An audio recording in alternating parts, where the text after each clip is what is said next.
Hi, welcome back. This is a video for the final, a practice problems video for the final. Okay, so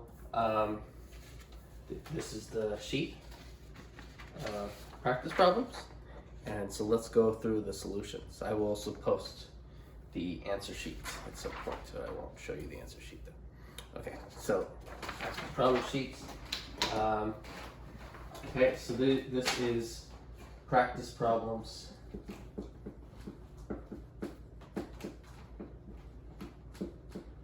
for the final. Okay? Practice problems for the final. So the first practice problem is toss a coin 3 times. Okay? Toss a coin 3 times. Let X be the number of heads minus the number of tails. Okay, so toss a coin 3 times. Let X be the number of heads minus the number of tails in those 3 tosses. Find the expected value of X. Okay? Problem 1.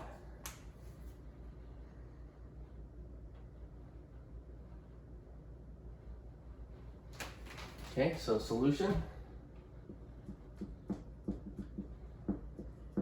First, let's look at the sample space.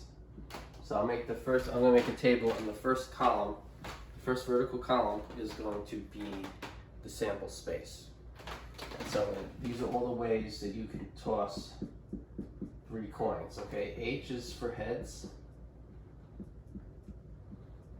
T is for tails for each coin flip. Okay, so you either get heads or tails in each coin flip. So you have heads, heads, heads, heads, heads, tails, heads, tails, heads, heads, tails, tails, tails, heads, heads, tails, heads, tails, tails, tails, heads, and tails, tails, tails. Okay, those are the 8 ways that you can, the 8 simple outcomes for this experiment. The experiment is tossing a coin 3 times, and there's 8 simple outcomes. Okay, these 8. So X is the number of heads minus the number of tails. So now with this, I'm going to put the number of heads here in this column. I'm going to put the number of tails in this column. We're going to fill in the number of heads and tails for each simple outcome. And then X is the number of heads minus the number of tails. So for each of these simple outcomes, I'm going to take the number of heads, subtract the number of tails, and get the value of X. Okay, so first the number of heads. There's 3 heads here, 2 here, 2 here, 1 here, 2 here, 1 here, 1 here, and 3 there. The number of tails for this is 0, 1, 1, 2, 1, 2, 2, 3. Okay, so that's the number of tails for each of those. Then X is the number of heads minus the number of tails. So this is 3 minus 0, which is 3. This is 2 minus 1, which is 1. 2 minus 1. 1 minus 2. 2 minus 1. 1 minus 2. 1 minus 2. 3 minus... Oh, number of tails, sorry. The number of tails here is 0. Okay. So 3 minus 0 is 3. Oh wait. The number of heads is 0, and the number of tails is 3. 0 minus 3 is negative 3. Okay? Okay, so we have the number of heads. We have the number of tails.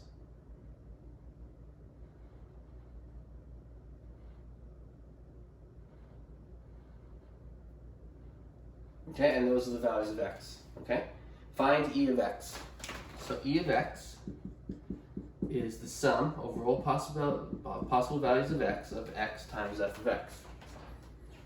So then that's equal to, well, f of x is the probability of each value of x, right? So let's think of the possible values of x. The possible values of x are -1, 1, and 3. So the probability function for this x, the PDF of x, is the probability that x is equal to -1. If x equals -1, there's 3 out of the 8 simple outcomes where the value of x is -1. So it's 3/8 probability if x is -1. 3 out of the 8 of them, x is 1. And so when x is 1, the probability that x is going to be 1 is 3/8. And then the probability that x, there's also -3. The probability x is going to be 3 is going to be 1 out of 8.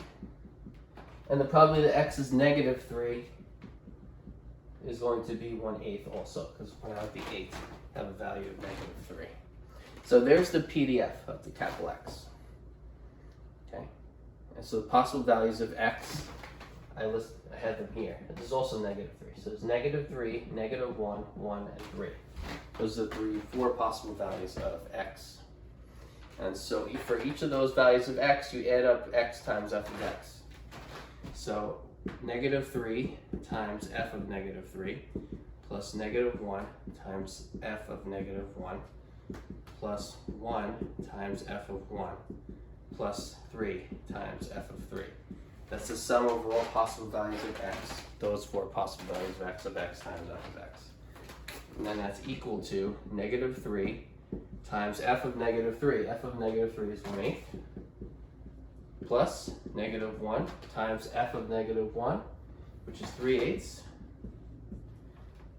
plus 1 times f of 1, which is 3/8, plus 3 times f of 3, which is 1/8. So you get that. So then that's equal to -3 times 1/8, which is -3/8, plus -1 times 3/8, which is -3/8, plus 1 times 3/8, which is 3/8, plus 3 times 1/8, which is 3/8. So you have -3/8 plus -3/8 plus 3/8 plus 3/8, and that's equal to 0. So for e of x is 0. Okay, so that's number 1.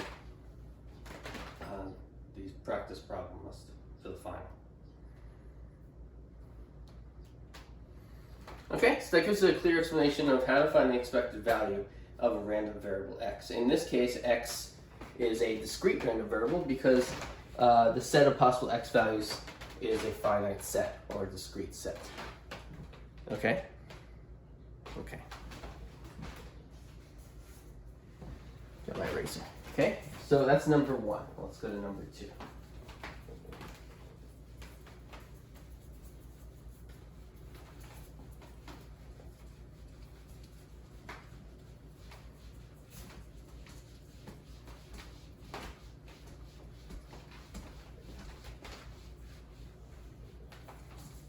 Number 2.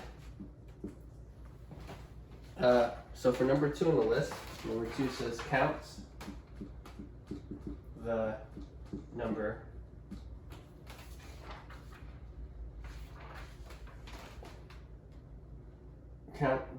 number of, I just added count the number of distinct permutations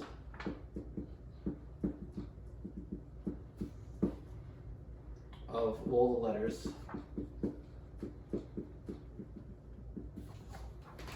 in the word telephone.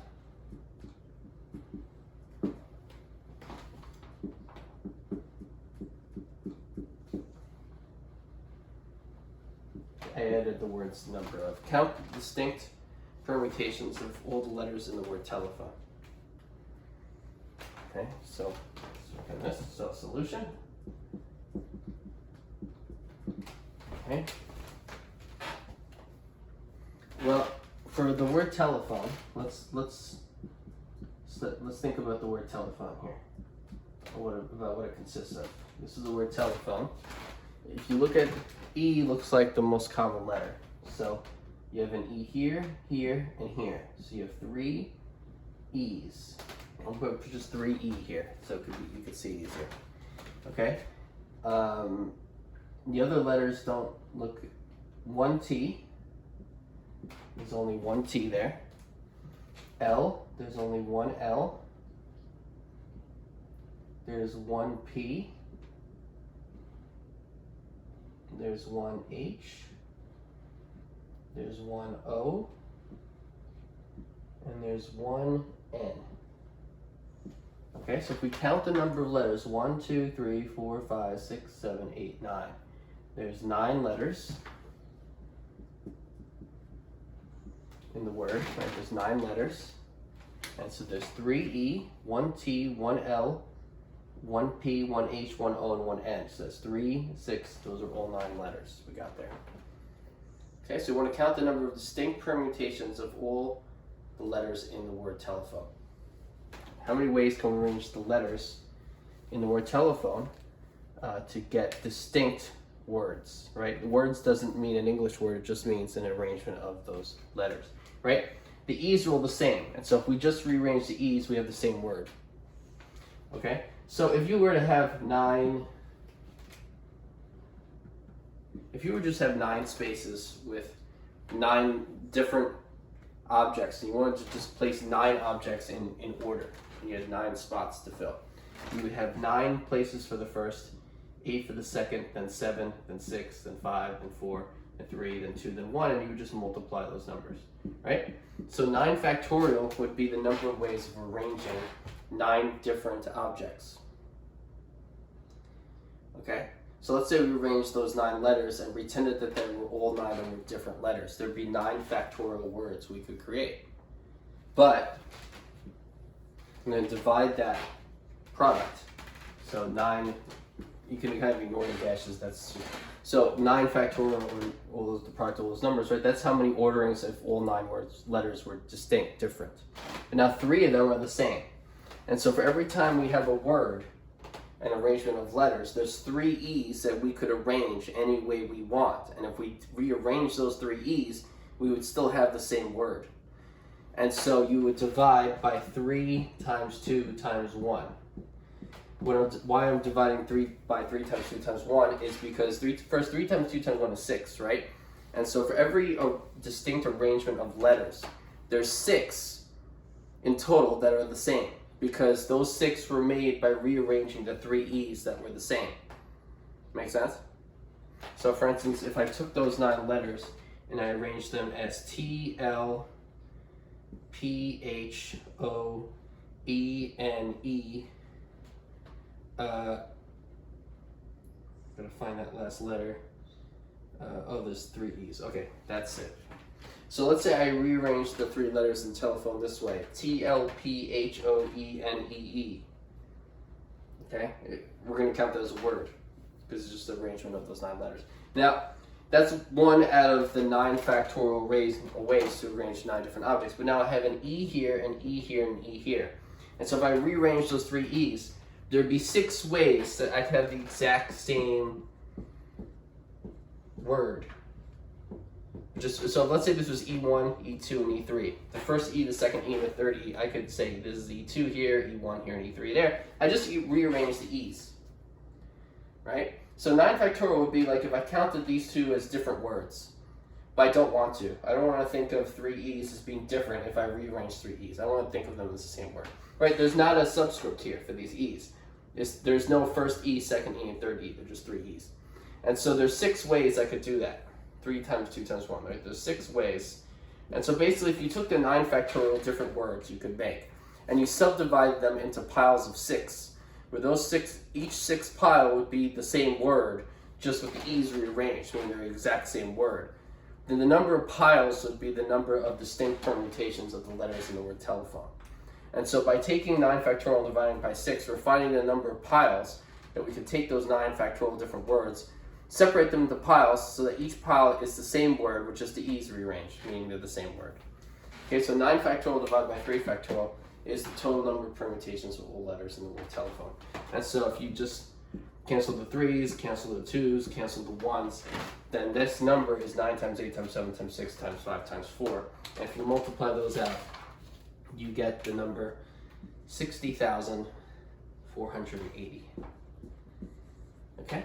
So 60,480 is the number of distinct permutations of all letters in the word telephone. It's 9 times 8 times 7 times 6 times 5 times 4.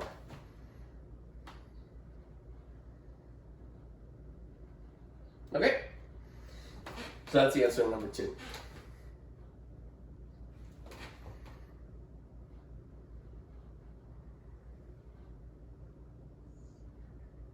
Okay, let's keep going. So let's go to number 3.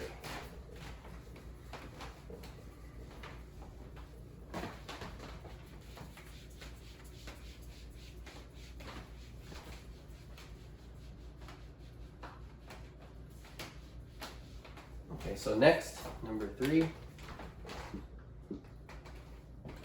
So number 3 is 5 cards are dealt to a player from a standard 52 card deck. Find the probability of a flush.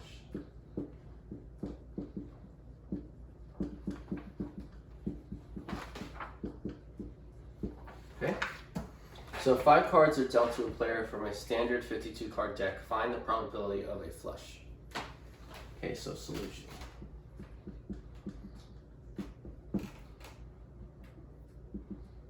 Okay?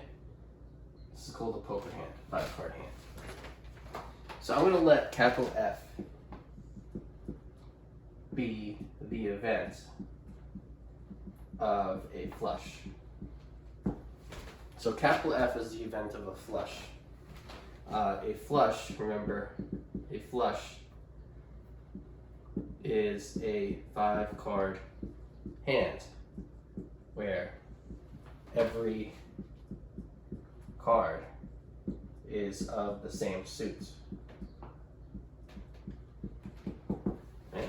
So capital F, let capital F be the event of a flush, meaning the subset of the sample space consisting of all the sample points, all the 5 card hands where every card has, all 5 cards are of the same suit. Okay, so let capital F be the event of a flush.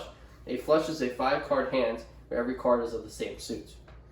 Right? Remember the deck, this is what the deck consists of. So you need to remember what the deck consists of and the type of hands. A flush is when all the cards are the same suit. A full house is a 3 of a kind. 3 cards of the same type, like 3 kings, and also 2 of the same type, 2 jacks. That would be a full house, right? A straight would be if the 5 cards are in order. So like 5, 6, 7, 8, 9. That would be a straight. A straight does not count king, ace, 2, 3, 4. King, ace, 2, right? A straight cannot go from king, ace, 2. It either has to stop at it. The highest card has to be an ace, or a lower card has to be an ace, or it has to be in between. So for instance, it can go 10, jack, queen, king, ace. It can do that. It can do ace, 2, 3, 4, 5. It cannot do king, ace, 2, 3, 4. It can do 5, 6, 7, 8, 9. Make sense? Okay, so that's a straight. Okay, so this is a flush. The deck consists of, what does the deck consist of? The deck consists of an ace, a 2, a 3, a 4, a 5, a 6, a 7, a 8, a 9, a 10. J is for jack, Q is for queen, K is for king, A is for ace. So these are the 13 values. So these are the 13 values of cards in the deck. Ace, 2, 3, 4, 5, 6, 7, 8, 9, 10, jack, queen, king. Okay. Each of those 13 values has 4 suits. So there's 4 suits. Those suits are hearts, clubs, diamonds, and spades. Okay? So each of the 13 values there's 1 of each suit for that value. So for instance, a 5 is a 5 of hearts, a 5 of clubs, a 5 of diamonds, and a 5 of spades. Each heart is a red card, each club is a black card, each diamond is a red card, and each spade is a black card. Okay? So for instance, if you have a 5, you have a 5 red of hearts, a 5 black of clubs, a 5 red of diamonds, and a 5 black of spades. Okay, so half the deck is black, half the deck is red. Right, a quarter of the deck is hearts, a quarter of the deck is clubs, a quarter of the deck is diamonds, and a quarter of the deck is spades. right? And there's 4 cards of each of the 13 values. So 4 times 13 is 52, and that's the total number of cards in the deck. Okay, so this is what the deck consists of, these cards, as I described them here. Okay? So over there I'm telling you what the deck consists of, right? And capital F is the event of a flush. So you want to find the probability of a flush. So the probability of a flush, the probability of the event capital P, F, is N sub F over capital N. N sub F, remember, is the number of 5-card flush hands. Capital N is the number of total 5-card hands in the deck. Okay? So 5 cards are dealt to a player from a standard 52-card deck. You're just given 5 cards. It doesn't matter the order in which you're given those cards. And so your intuition might tell you that this is a combinations problem. And so you can use combinations to solve this problem. So what I'm going to do is I'm going to just write combinations here. Okay? This is a good thing to do for these kind of problems. You need to make a choice whether you're going to use combinations or permutations to solve the problem. I'm going to use combinations to solve this problem, to find the probability of the flush. Okay? So I've chosen combinations. So I'm going to stick with that the rest of the time.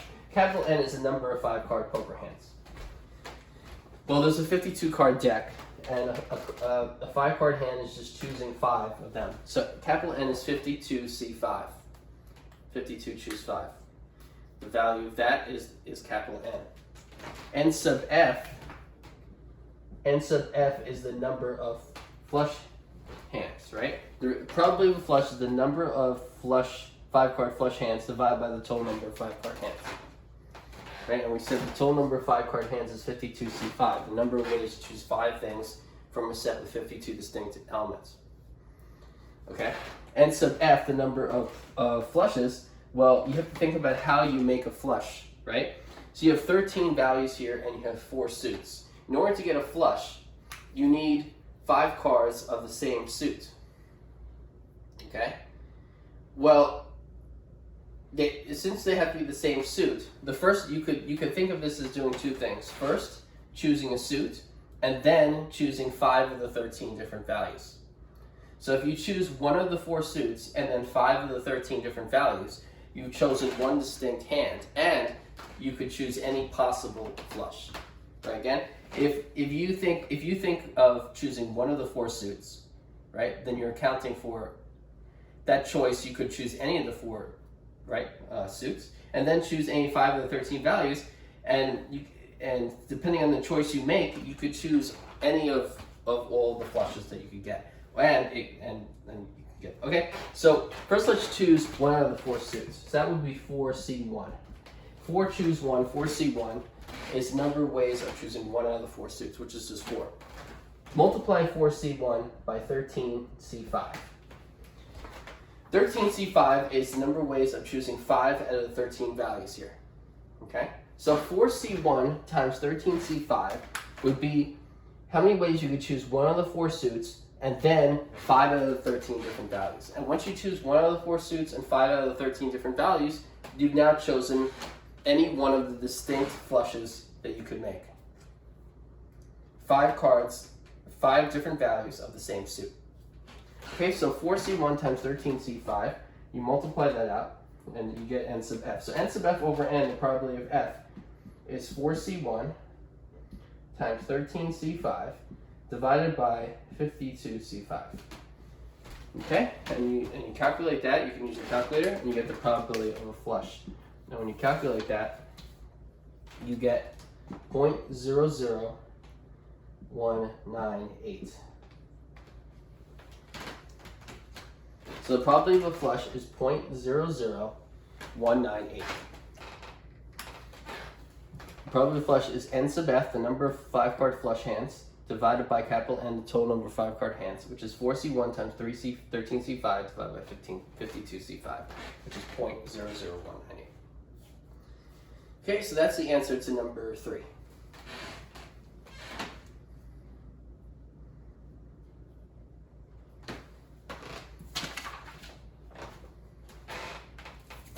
Yeah, let's keep going.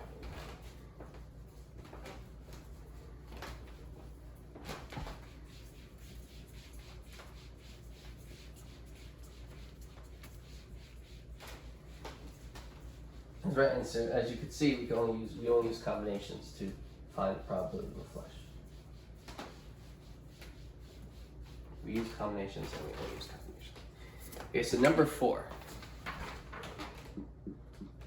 Let's check something. Okay, good. Number 4.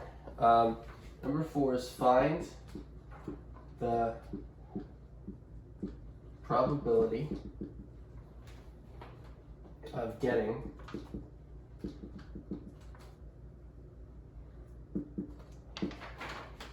at least 3 heads in 10 tosses of a fair coin. Okay? So number 4 is find the probability of getting at least 3 heads in 10 tosses of a fair coin.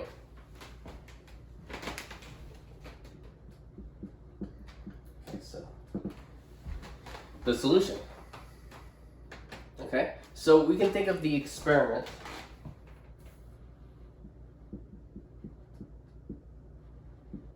The experiment is tossing a coin 10 times, right? And the sample space is the set of all 10 tosses of coin, right? Meaning the set of all possible ways to flip the coin 10 times, right? So one of them would be heads, heads, heads, heads, heads, heads, heads, heads, heads, heads, 10 heads, right? One thing that can happen is you just get a head every time. But there's a lot of possibilities, right? So that's the sample space of the experiment, right? And so each time you flip the coin, it's a Bernoulli trial, right? There's the possibility of success. So each flip of a coin is a Bernoulli trial. That's the flip of a coin. Each flip of a coin is a Bernoulli trial, right? And because there's the possibility of success and the possibility of failure, and that's it. So success here, we want at least 3 heads. So we're counting the number of heads. So here success is going to be getting head, and failure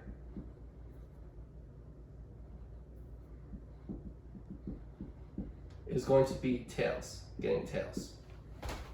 So success is going to be getting heads, and failure is going to be getting tails. So each flip of the coin is a Bernoulli trial. There's success, which is heads, failure, which is tails.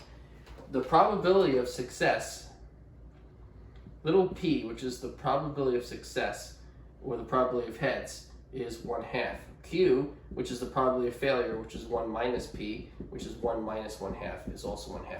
So the probability of success getting heads is 1/2, and the probability of failure Q is also 1/2. Okay, so the probability of getting at least 3 heads in 10 tosses of a fair coin, let's call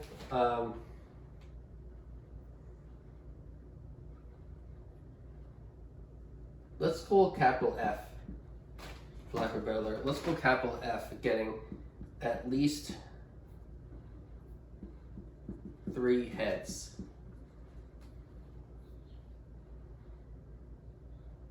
No, so is that? No. Let's call capital X the number of heads. Let's call X, our discrete random variable, the number of heads in those 10 tosses of the coin. Okay, so the probability that our discrete random variable X, the probability of getting at least 3 heads, so it would be the probability that X is greater or equal to 3. Probably the number of heads is greater or equal to 3. Okay? Well, the probability that capital X is greater or equal to 3, the probability that there's at least 3 heads in those 10 choices, is the probability that X is equal to 0, plus the probability X is equal to 1, plus the probability X is equal to 2, plus the probability X is equal to 3. We could be even more technical and say in between here that this is equal, probability X is greater or equal to 3 is equal to the probability X equals 0, union probability X equals 0, union X equals 1, union X equals 2, union X equals 3. but they're mutually exclusive events, and so the probability of their union is the sum of their respective probabilities. And so that's technically skipping a step. That's equal to probability x equals 0 plus probability x equals 1 plus probability x equals 2 plus probability x equals 3. Now what's the probability x equals 0?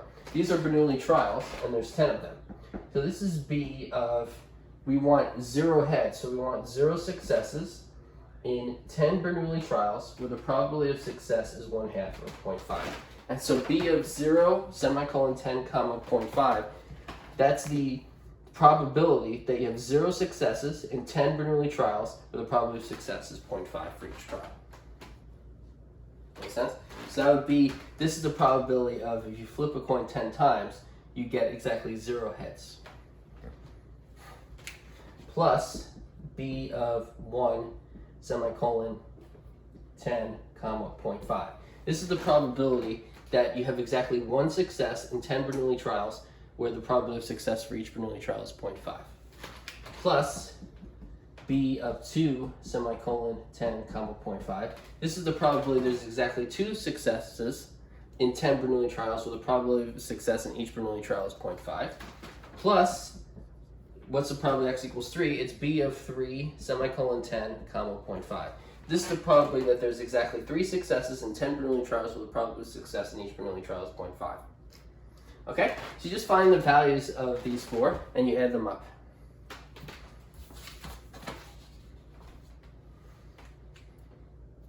Okay? And so when you, I guess, let me think where I'm going to, so x is the number of heads. I wrote that. I'm going to write that over here also. X is the number of heads. Let's give myself space to write over here.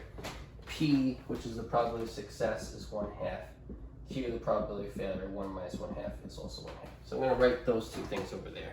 So I'm going to erase these 2 things here and give myself room to find the values of this function. B of 0, semicolon 10, comma 0.5. What is that equal to? Well, it's 10C0 times the probability of success raised to 0 power times probability of failure raised to the 10th power. Right? Remember that.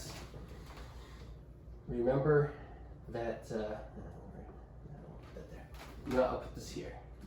As a reminder, B of x, semicolon n, comma little p, the probability that you have x successes in n Bernoulli trials with the probability of success in each Bernoulli trial is little p, that's equal to n choose x times p to the x times 1 minus p to the n minus x. It's the number of ways to choose x out of the n Bernoulli trials to be successes times the probability of success raised to the x power times the probability of failure 1 minus p raised to the n minus x power. That's also equal to n choose x times p to the x times q to the n minus x. You succeed x times, you fail n minus x times. N is the total number of Bernoulli trials. So if you succeed x times, the number of trials left is the total number of trials n minus the number of times you succeeded x. So n minus x is the number of times you fail if you succeed x times out of the total of n Bernoulli trials. Okay? And there's n choose x number of ways to choose x of the total n to be successes. So it's n choose x times p to the x times q to the n minus x. That's b of x semicolon n comma p. Okay, so here I applied that. So you have 10C0, 10 choose 0, times probability of success 0.5 raised to the x power, which is 0, times probability of failure q, which is 0.5, 1/2, raised to the n minus 0 power, which is n, which is 10 here. N is 10 here. So what's the value of that? 10 choose 0 is 1. 0.5 to 0 is 1. And 0.5 to the 10th power, that's just 1 over 1,024. Okay, that's 1/2 to the 10th power, it's 1 over 2 to the 10th power. 2 to the 10th power is 1,024. Okay, B of 1 semicolon 10 comma 0.5 is the probability of success in 1 Bernoulli, is you just plug in there, right? You succeed 1 out of 10 Bernoulli trials, probability of success is 0.5. That's 10 choose 1 times 0.5 to the first power times 0.5 to the 9th power. Okay, you succeed 1 time, you fail 9 times, 10 to choose 1. So that's equal to 10 times 1/2 to the first power times 1/2 to the 9th power is 1/2 to the 10th power. That's still 1 over 1024. So this is equal to 10 over 1024. B of 2 semicolon 10 comma 0.5. That's equal to 10 choose 2. How many ways can you choose 2 of the 10 Bernoulli trials be successes? Times 0.5 squared, you succeed twice, and then you fail 8 times, so times 0.5 to the 8th power. 10 choose 2 is 10 times 9 over 2 times 1, which is 10 times 9 is 90, divided by 2 times 1 divided by 2 is 45. So 10 choose 2 is 45.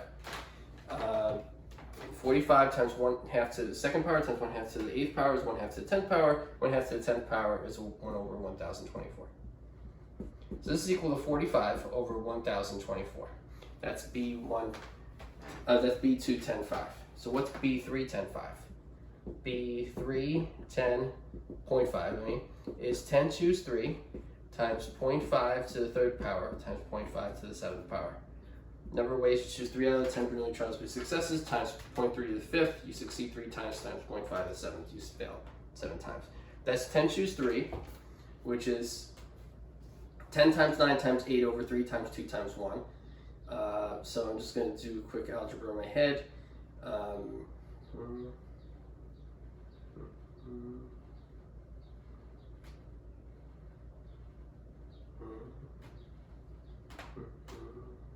That's 120. It's 10 choose 3 is 120 times 1 over 1024. So the value is 120 over 1024.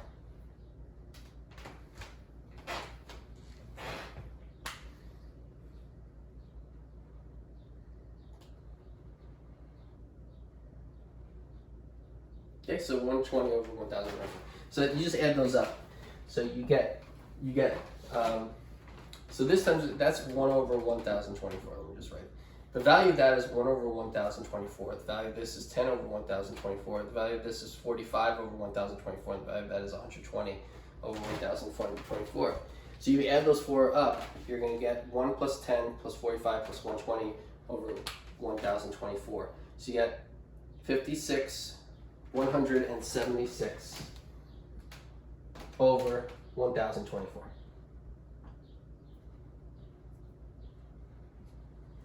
Okay, so the probability x is greater than or equal to 3 is equal to 176 over 1024. And that's the answer number 4.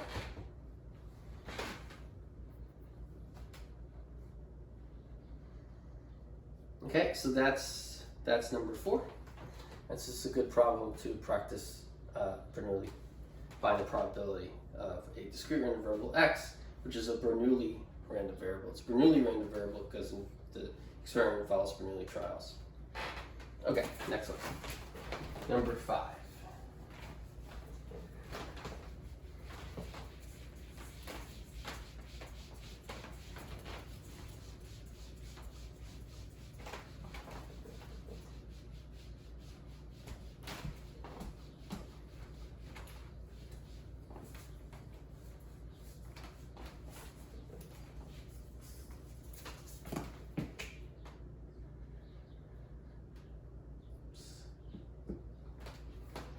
Okay, so number 5. Number 5 is consider a throw of 2 dice. Let x be the sum of the values on the 2 dice. Find the cumulative distribution function of x.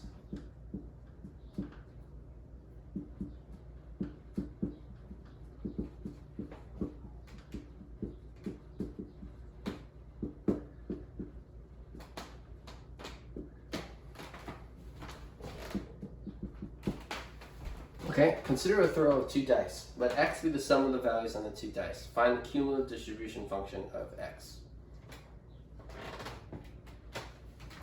Solution.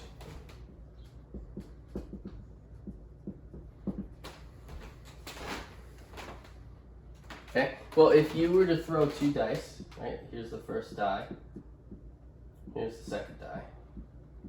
Destroying 2 boxes. Each die, because it has possible values from 1 to 6. Right? And so if x is the sum of those 2 values, right? X is the sum of those 2 values. X could be anywhere from 1 to 6 for the first roll and 1 to 6 for the second roll. So the possible values of x, the smallest sum is 1 plus 1, which is 2. And the largest sum is 6 plus 6, which is 12. And you get any value between. So the possible values of x are 2, 3, 4, 5, 6, 7, 8, 9, 10, 11, and 12. Those are all the possible values of the sum of the values of the 2 rolls of the dice. 2, 3, 4, 5, 6, 7, 8, 9, 10, 11, and 12. Okay? And so let's find the PDF of capital X. Here, capital X is a discrete random variable because there's a finite number of possible values of x.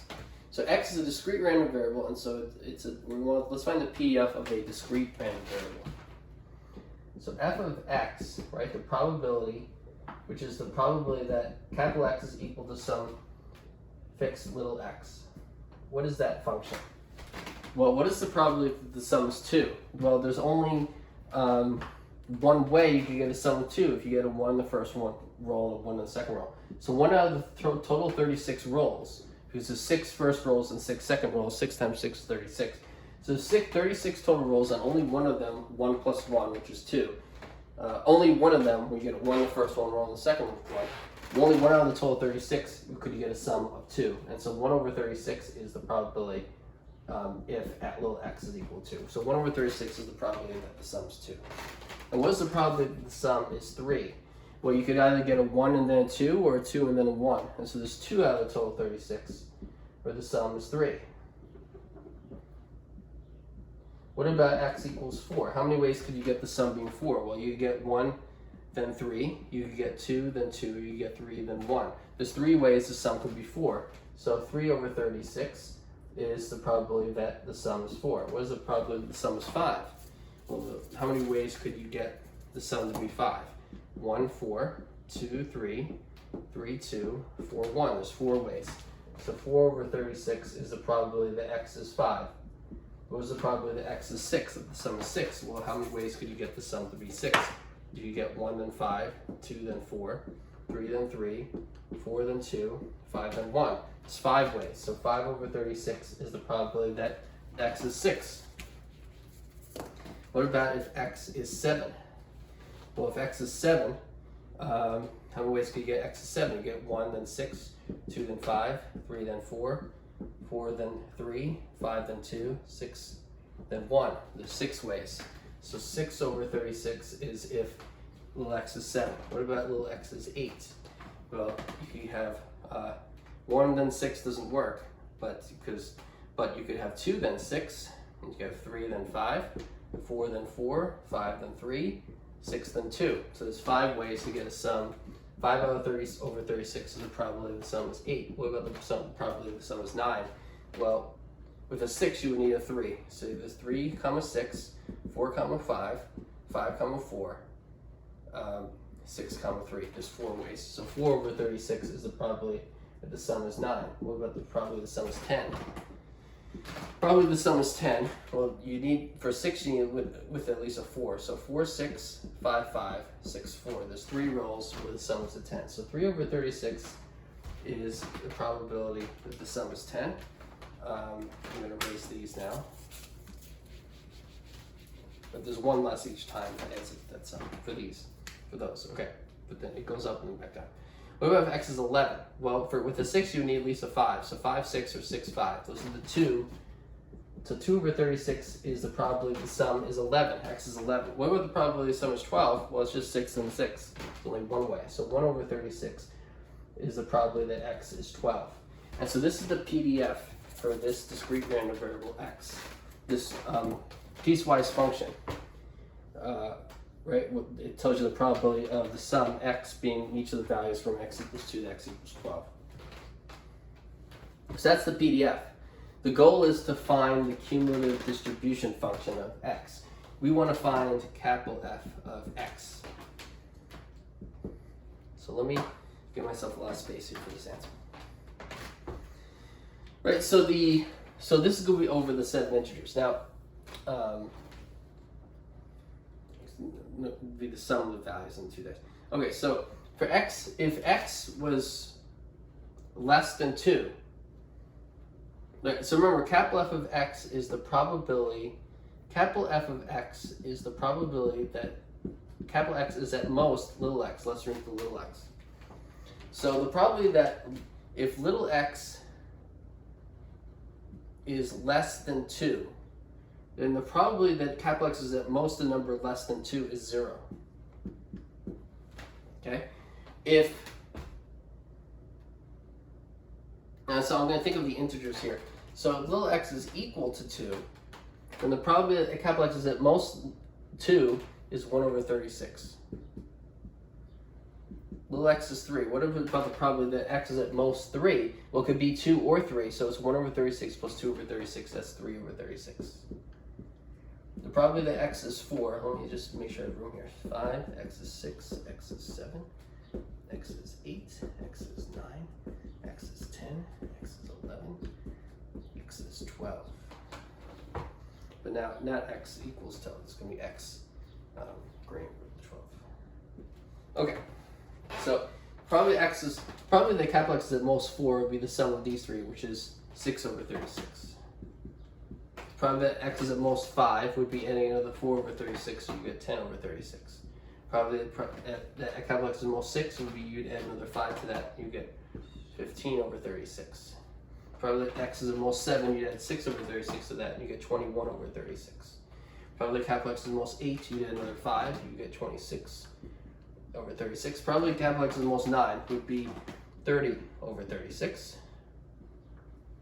Probably capital X is at most 10, you'd add another 3 over 36. 33 over 36. Probably capital X is at most 11, you'd add another 2 over 36. And probably capital X is at most little x, where x is at least 12, would be any other than 1 over 36, which is 1. Let me explain that last step. I'm just going to write 35 here again. Okay, so if capital X is at most 11, the probability is 35 over 36. Now if you were to say what's the probability that capital X is at most 12, it would be 1.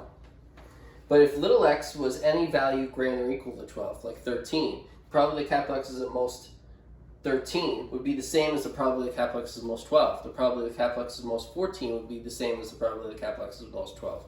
So the probability that capital X is at most little x, where little x is greater than or equal to 12, is 1.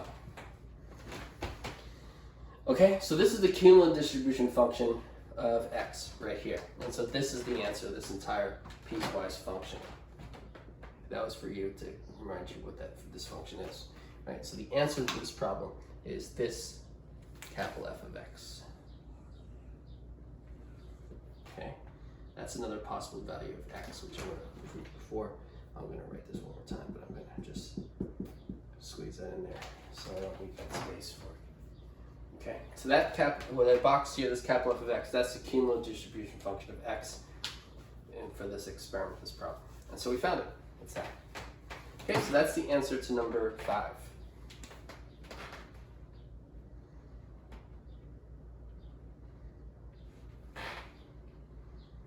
Okay, keep going.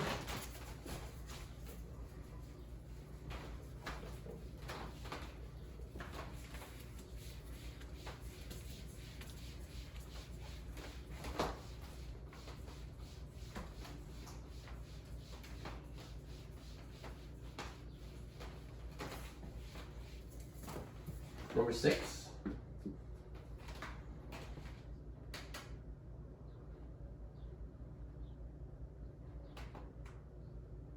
Okay, so for number 6, this is number 6. If P of A is equal to 0.2, P of B is equal to 0.5, and P of A union B is equal to 0.6, find the probability P of A prime B prime and P of AB. Okay. So if P of A is 0.2, P of B is 0.5, and P of A union B is 0.6, find P of A prime B prime and P of AB. That's the problem. Number 6.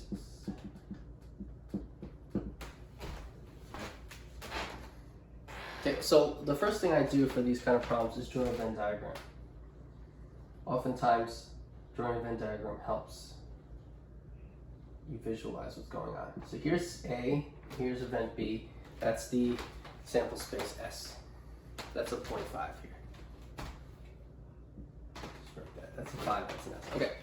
So the probability of A is 0.2 and the probability of B is 0.5 and the probability A union B is 0.6. Find those two probabilities. Also, there's another formula that's helpful. P of A union B is equal to P of A plus P of B minus P of AB, which is AB is probability of A and B, right? A prime, B prime is A prime and B prime. AB is A and B. Okay. So we have this equation also, and this is also helpful. So it tells us that P of A union B is 0.6. P of A is 0.2 and P of B is 0.5. And so we get this equation. 0.6 equals 0.2 plus 0.5 minus P of AB. And so let's solve for P of AB. P of AB is equal to 0.2 plus 0.5 minus 0.6. That's 0.7 minus 0.6, which is 0.1. So P of AB is 0.1. So I found this one first. So P of A and B is 0.1. So we're done with that. Okay, so we are done with that one. So the probability of A and B is 0.1. That's that part. The P of A is 0.2, and so the rest of that's 0.1. P of B is 0.5, and so the rest of this is 0.4.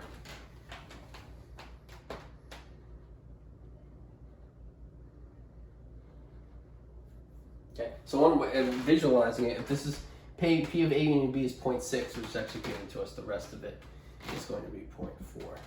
Okay. So right from the equations here, so we get that P of A union B is 0.6. And remember De Morgan's law. There's more than one way to solve this problem. So I'm thinking of them multiple ways at the same time. De Morgan's law, right? It tells us that A union B prime is equal to A prime intersection B prime, which our notation we use A prime B prime. Right? So the complement of A union B is A prime B prime.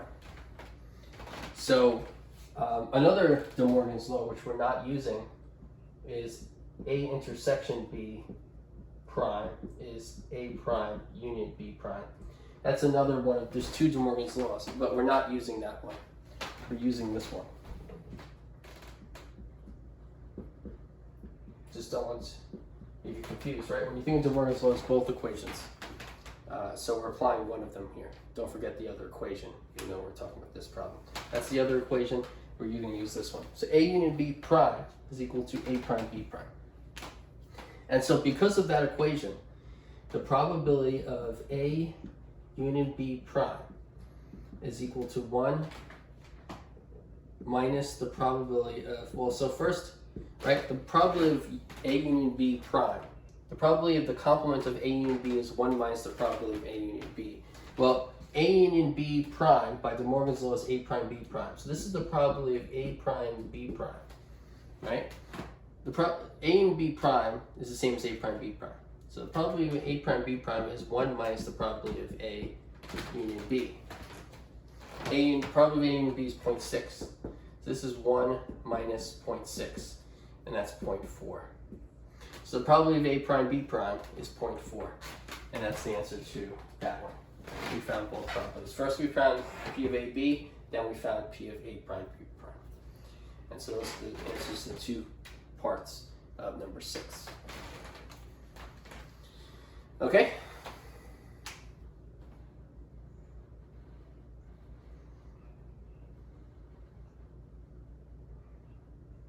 Okay, so that's number 6. Let's continue number 7.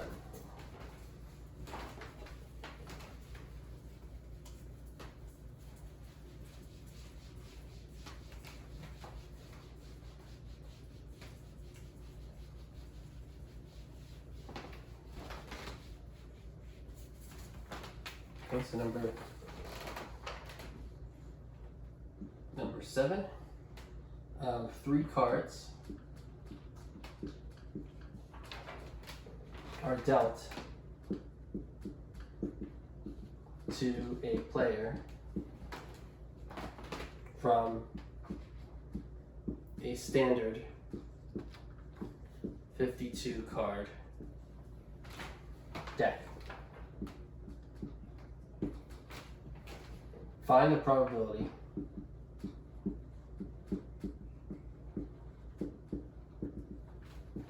he is dealt exactly 2 kings.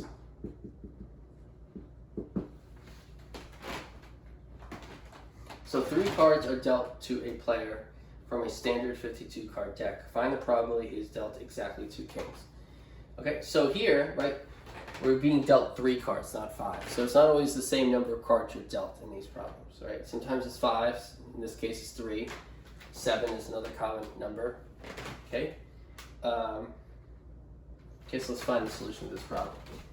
So I'm gonna write down all the cards in the deck again. So I'm gonna write here, deck consists of, I'm not gonna write every card, I'm gonna just write short for, these are the 13 different values. A for ace, 2, 3, 4, 5, 6, 7, 8, 9, 10. J for jack, Q for queen, K for king. Right? King is going to matter most here. Okay? Because we want to find the probability he's dealt exactly 2 kings. So the 13 different values are ace, 2, 3, 4, 5, 6, 7, 8, 9, 10, jack, queen, king, J, Q, K, A for ace. Okay, the 4 suits. Right? The 4 suits are hearts, clubs, diamonds, and spades. No particular order. Okay, hearts, there's 2 colors. But I'm not going to write 2 colors. I'm just going to write the color underneath it because that's the color of that suit. Hearts is red, clubs is black, diamonds is red, and spades is black.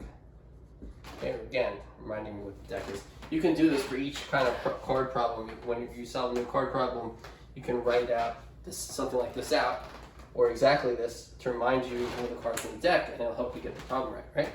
So you have 13 different values, 4 suits, hearts, which is red. Each heart is a red.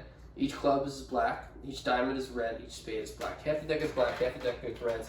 13 different values. Each value has one of these suits, and their color of those, respectively. Okay, 13 values, 4 suits, 13 times 4 is 52. Okay, so that's the deck. What's the probability he's dealt exactly 2 kings? So I'm going to let capital K be the event of exactly 2 kings. Okay, so capital K is the event of exactly 2 kings. And so we want to find the probability of event capital K. That's n sub capital K over n. It's the number of 3-card poker hands. Number of 3-card hands with exactly 2 kings divided by the total number of 3-card hands. So here it just says you're dealt 3 cards and you're counting the number of kings and you want probability of exactly 2 kings. Nowhere does it say the order matters. So I'm going to choose combinations again for this problem.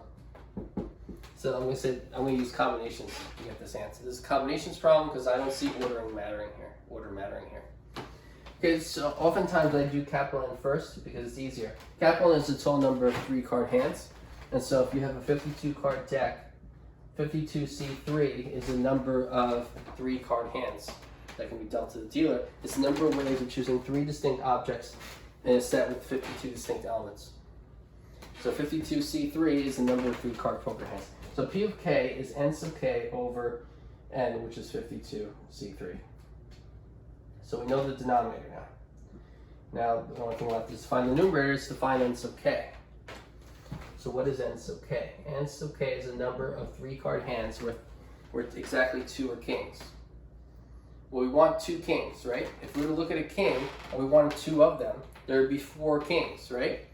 And so we have 4 kings in total in the deck and we want exactly 2 of them. We'd have to make a choice of which 2 of those 4 kings we wanted. So 4 choose 2 would be the number of ways of choosing 2 out of the 4 total kings in the deck. Okay, so you choose 2 out of the 4 kings, and after you do that, you're just counting. We're counting the number of 3 card hands with exactly 2 kings, right? That's n sub k. Then dividing it by n. So 4C2 is the number of ways to choose 2 kings, and then you just want any one card that's not a king. Well, how many cards are there in the deck that are not a king? There's 4 kings and 52 cards in the deck. So 52 minus 4 is 8. 28 is 48. 48. There's 48 cards in the deck that are not a king. I want to choose one of them. So that's times 48C1. 48C1 is the number of ways of, with the secondest of the 48, all 48 cards in the deck that's not a king, how many ways can I choose one out of those 48? That's 48C1.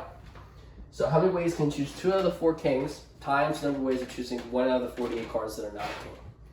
That's the number of 3 card hands that where exactly 2 of them are kings. That would mean there's 2 kings and 1 that's not a king.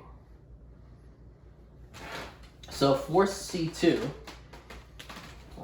so 4C2 is, well, 4C2 is 6.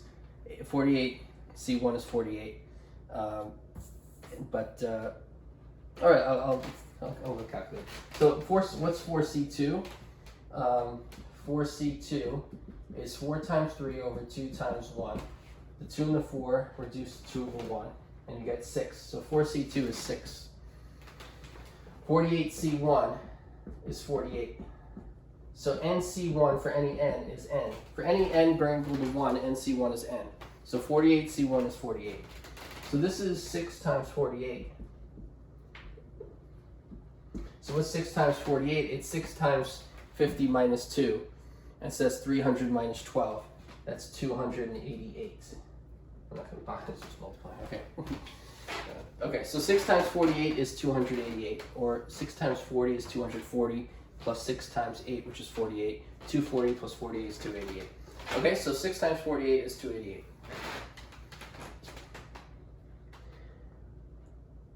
So n sub k is 4C2, which is 6, times 48C1, which is 48. 6 times 48 is 288. Okay, so n is 52C3. So actually, I'm going to write 4C2 times 48C1 here, because just everything's in combinations here. And then when you multiply those 2 out, you get 288. Then divided by 52C3. Well, what's 52C3? 52C3 is 52 times, using the shortcut, 52 times 51 times 50 divided by 3 times 2 times 1. And so 51 over 3 is 17, and 52 over 2 is 26. So you get 26 times 17 times 50. And so what's 26 times 17?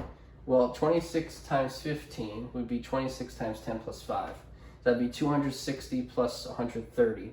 That'd be 390. So 390 plus 2 times 26, 390 plus 52. 390 plus 52 is 442. And then 442 times 50 is 442 times 100 divided by 2. So you have 442 divided by 2, which is 221 times 100. So you get 22,100.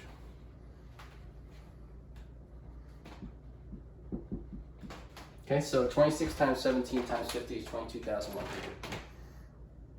Okay, let me just check to make sure. 390 plus 52,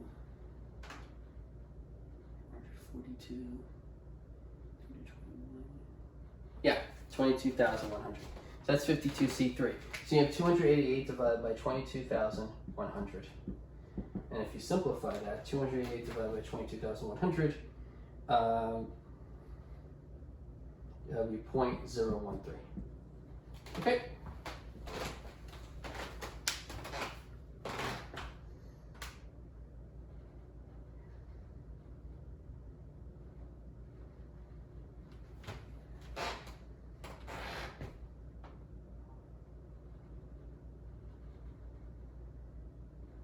All right, so then the answer to that is 0.013. So that is the answer to number 7.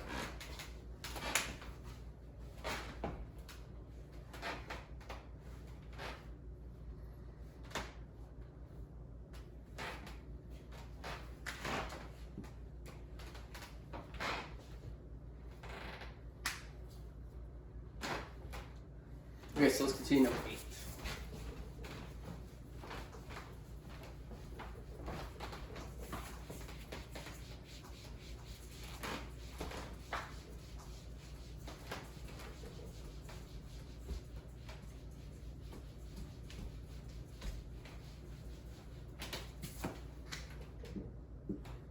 Okay, so number 8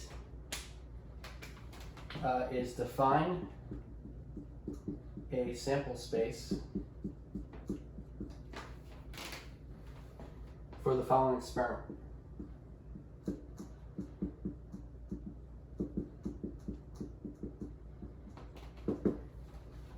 Throw a dice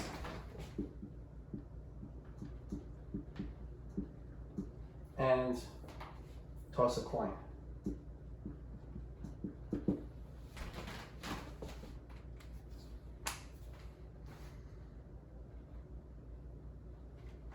Okay, so solution.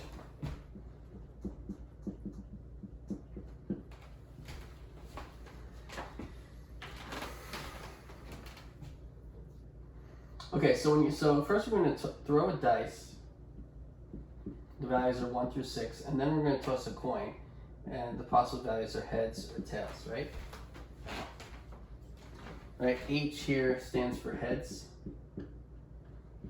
and T stands for tails. 1 head, 1 tail. Okay. So we want to find a sample space. Well, so we're going to do an ordered pair. And so for each ordered pair x comma y, x is going to be the value on a dice roll, and little y is going to be the value on the coin as you flip it. Right. So each sample point in our sample space is going to be an ordered pair x comma y, where x is the value in the dice roll and y is the value in the coin.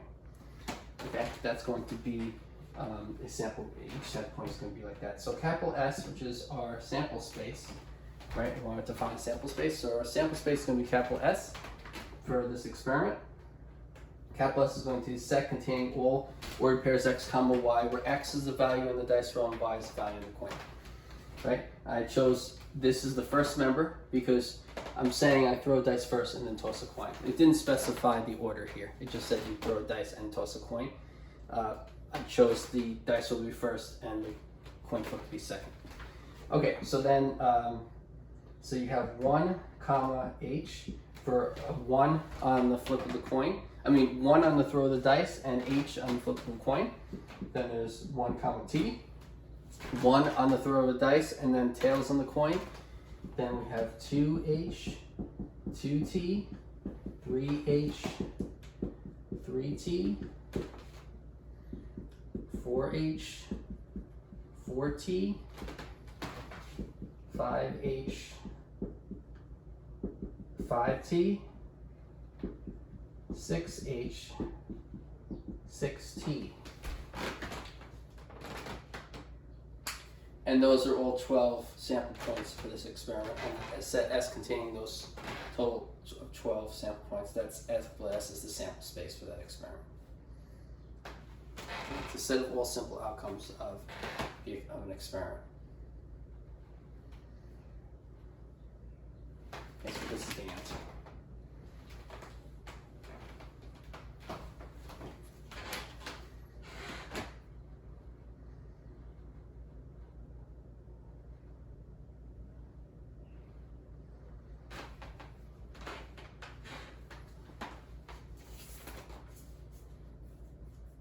Okay, so that's number 8. Let's continue to number 9.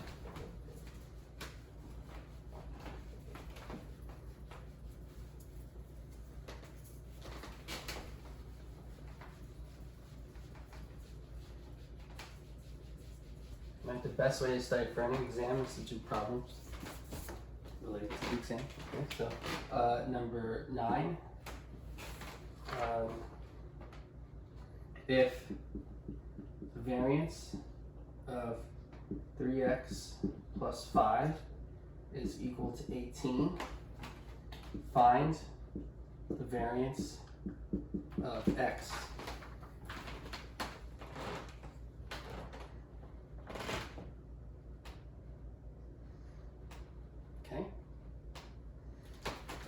so number 2 problem solution. This relies on you remembering an equation from class. Okay, so there's a theorem that said that the variance of ax plus b is equal to a squared times the variance of x. Okay, you need that equation for this problem. So the variance of ax plus b is equal to a squared times the variance of x. And so that means the variance of 3x plus 5, well here, a is 3 and b is 5, right? A is 3, b is 5, right? And so if a is 3 and b is 5, then a squared variance of x is 3 squared times the variance of x, right? And so you see that the b didn't matter. And so 3 squared times the variance of x, that's 9 times the variance of x. And so from that equation above, we get the variance of 3x plus 5 is equal to 9 times the variance of x. And what's the variance of 3x plus 5 from the beginning? It's 18. So that's 18. So 18 is equal to the variance of 3x plus 5. And that's equal to 3 squared times the variance of x from the above equation. And that's equal to 9 times the variance of x. And so from that implies, that top line implies, not this, that implies that 18 is equal to 9 times the variance of x. Okay? And so if 18 is 9 times the variance of x, that implies the variance of x is equal to 2. 18 equals 9 times the variance of x, and so that variance of x is 2. And so we found the variance of x, it's 2. We're done. Mathematicians use a box to denote when a proof is done. Okay? Variance of x is 2.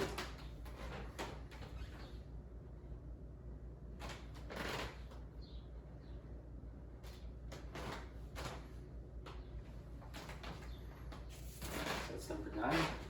Remember, you need to know this equation here. I'm going to circle it right now to remind you. That's the answer. You need to know this equation. The variance of ax plus b equals a squared variance of x. Okay, so there's a lot of stuff you need to know for the exam. Not everything in this is 10 problem review. It shows you every formula. So there's other formulas you need to know also other than this. Okay, so that's number 9.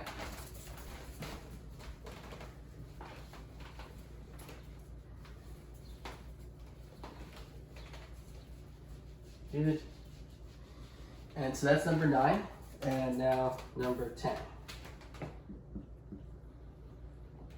In how many ways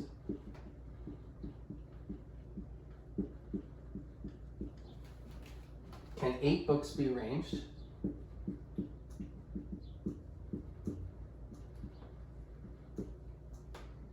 on a shelf?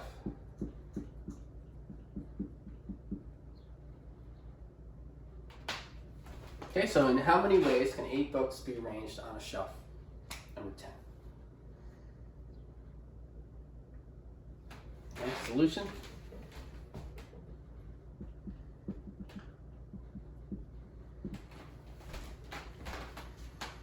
Well, so if you have a shelf and you have these books, right? You have the book.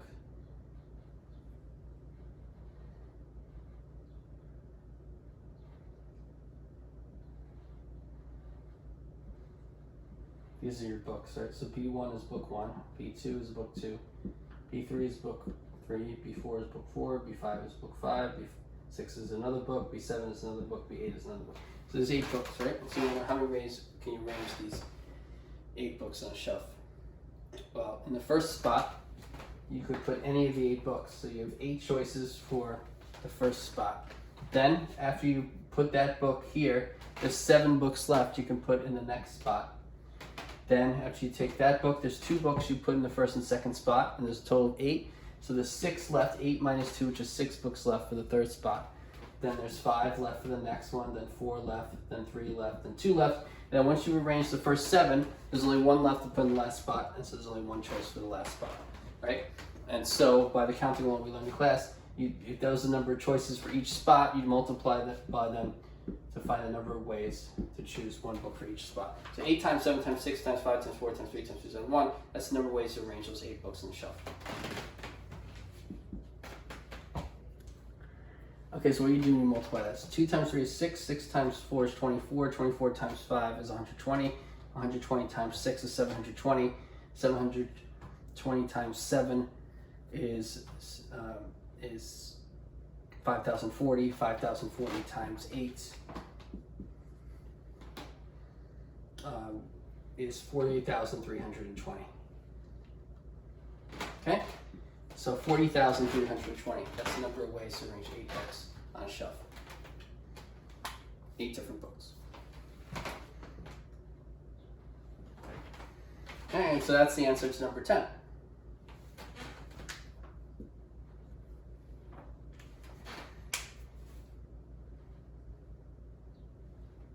Okay, so you have the practice problems for the file. There's 10 questions, and I showed you solutions to them, and also the solution sheet with the 10 answers I typed up to you. You have that also.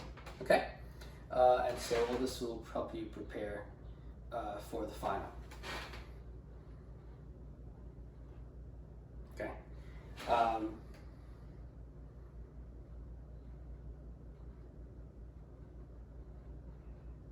Okay, good. So those are the 10 problems. I'm going to erase this now.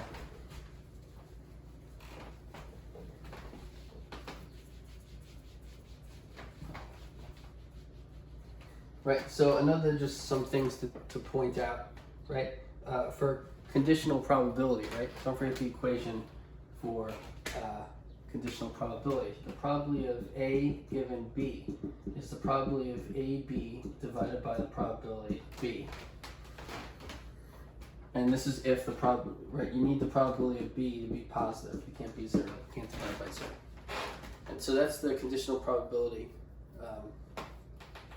equation. You also need to remember Bayes' theorem, Bayes' formula.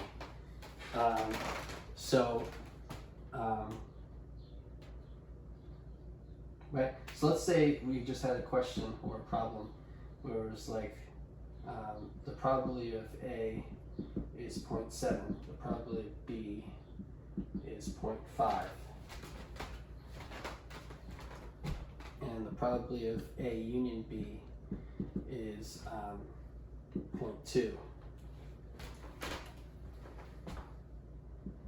Find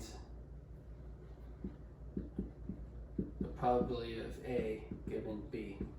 Something simple like that. Okay?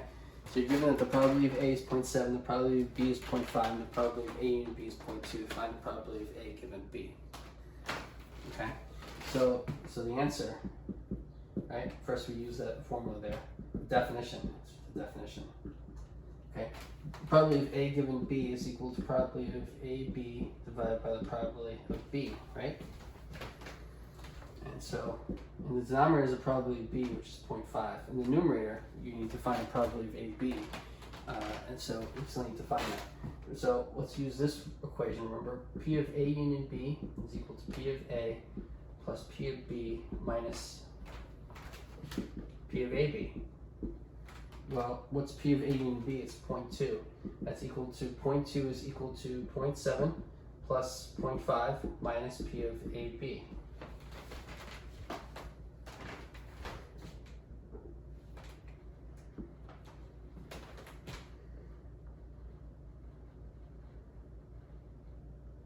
Okay, and so P of AB is equal to 0.7 plus 0.5 minus 0.2. And so 0.7 plus 0.5 is 1.2 minus 0.2, which is 1. So the probability of AB is 1.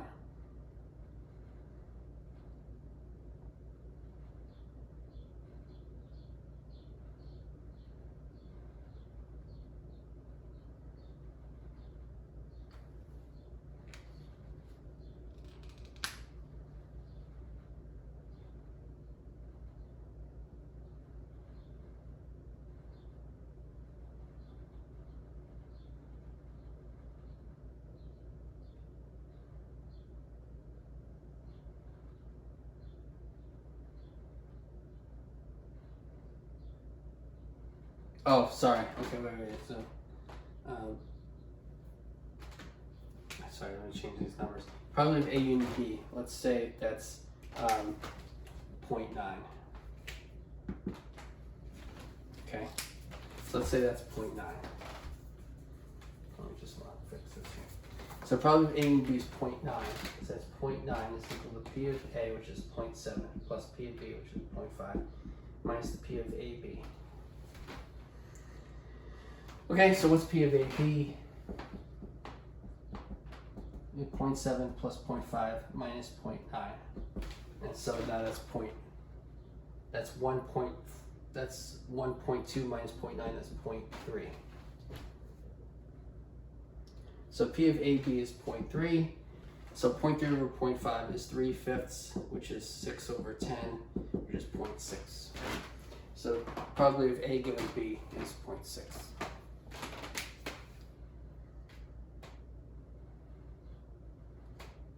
Okay, and so that was just to remind you about conditional probability. Also, this is a bunch of other topics you need to know. Also, so keep studying. I hope this video helped.